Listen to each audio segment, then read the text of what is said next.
अब की बार किसका बिहार, किसकी बनेगी सरकार, अभी 2 बजने वाले हैं। ये तस्वीर पूरी तरीके से साफ हो गई है। एनडीए 202 सीटों पर, 202, महागठबंधन 35 सीटों पर।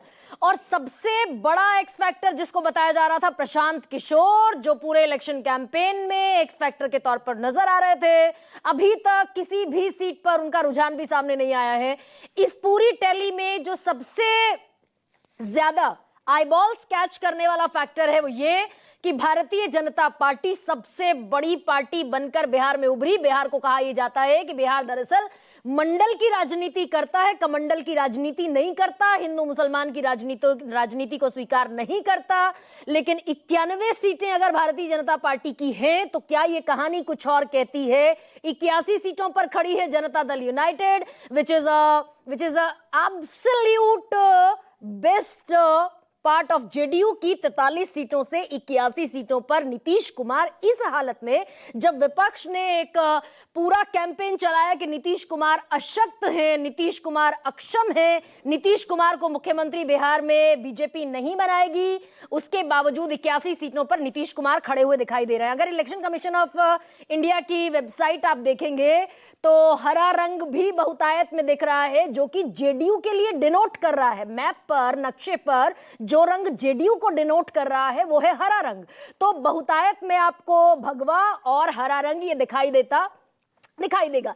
एलजेपीआर बहुत शानदार स्ट्राइक रेट के साथ लोकसभा चुनाव में 5 सीटें मिली थी चिराग पासवान को, और 5 की 5 चिराग पासवान जीते थे। 100% का स्ट्राइक रेट था। इस बार जब सीट बंटवारा हुआ तो सब कह रहे थे कि एलजेपीआर चिराग पासवान को बहुत ज्यादा सीटें दे दी गई, क्योंकि पिछली बार अकेले लड़े थे चिराग पासवान, 137 सीटों पर सिर्फ 1 सीट निकाल पाए थे। तो दरअसल क्या ये मैजिक जो एलजेपीआर को मिलता हुआ दिखाई दे रहा है, ये मैजिक जेडीयू का है, या बीजेपी और जेडीयू का कॉम्बो मैजिक है एलजेपीआर को जो मिलता दिखाई दे रहा है, या फिर चिराग पासवान भी इमर्ज हुए हैं। 21 सीटें अभी दिखाई दे रही हैं, तो ये भी बढ़िया स्ट्राइक रेट है। हमने अपनी 6 में से 1 सीट गंवाई है, 5 सीट पर दिखाई दे रहा है, आरएलएम 4 सीट पर दिखाई दे रहा है, और एमजेबी महागठबंधन, वाकई शायद ये कल्पना नहीं की होगी महागठबंधन के नेताओं ने कि आरजेडी सिर्फ 27 सीट पर सिमट जाएगी। और कुल मिलाकर 2010 में जो नतीजे आरजेडी के आए थे, 22 सीटें आई थी, नेता प्रतिपक्ष का पद भी आरजेडी को नहीं मिला था। क्या वो हिस्ट्री रिपीट करते हुए अपने आप को दिखाई देगी? कांग्रेस 4 सीटें, मतलब दरअसल अब एनालिसिस का कोई स्कोप बचा नहीं है। कांग्रेस 4 सीटों पर अगर खड़ी हुई दिखाई दे रही है तो वाकई ये इट्स अ पिटी सिचुएशन। ये वाकई इंट्रोस्पेक्शन का वक्त कांग्रेस के लिए होना चाहिए। मेरे साथ तमाम जो लोग हैं इस वक्त, उनका परिचय मैं आपसे करा देती हूं। टैली आप देख ही रहे हैं, टैली आप देख रहे हैं। इस टैली में बहुत ज्यादा रद्दो बदल की गुंजाइश नहीं है। ये साफ हुआ है 2025 के बिहार इलेक्शन के जो मोटे मोटे पॉइंट्स है वो ये है कि ये चुनाव पिछली बार के चुनाव से बिल्कुल मुख्तलिफ रहा, डिफरेंट रहा। पिछली बार 11,150 वोटों का फासला था, 15 सीटों का फासला था। इस बार ये फासला देखिए जरा टैली पर, मतलब कुल मिलाकर कोई फाइट ही नहीं दिखाई दी महागठबंधन और एनडीए के बीच में।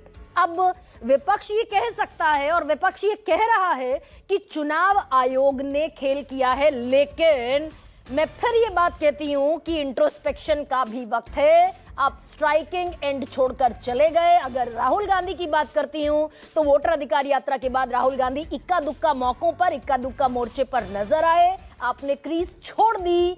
हाँ, तेजस्वी यादव के लिए थोड़ा सा अभी उनको मुश्किल हो रहा होगा ये समझना कि भाई कैसे ये हुआ है, क्योंकि बेरोजगारों की एक फौज जो है वो उनके पक्ष में जाती दिखाई दे रही थी। 2.25 करोड़ युवा हैं बिहार में, 18 साल से लेकर 29 साल के, और वो कहा जा रहा था कि महागठबंधन की तरफ इंक्लाइन नजर आ रहे हैं।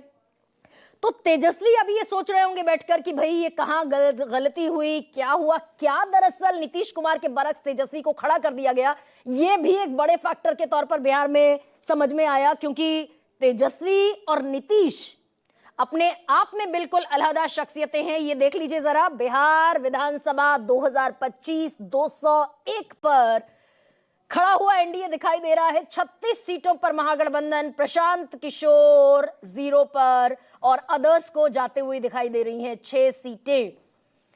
इसी चुनाव में एसआईआर हुआ, जिसको विपक्ष ने मुद्दा बनाया। सुप्रीम कोर्ट ने कहा एसआईआर की टाइमिंग गलत है। कांग्रेस आज भी कह रही है कि ये लोक का मत नहीं है, दरअसल ये तंत्र का मत है।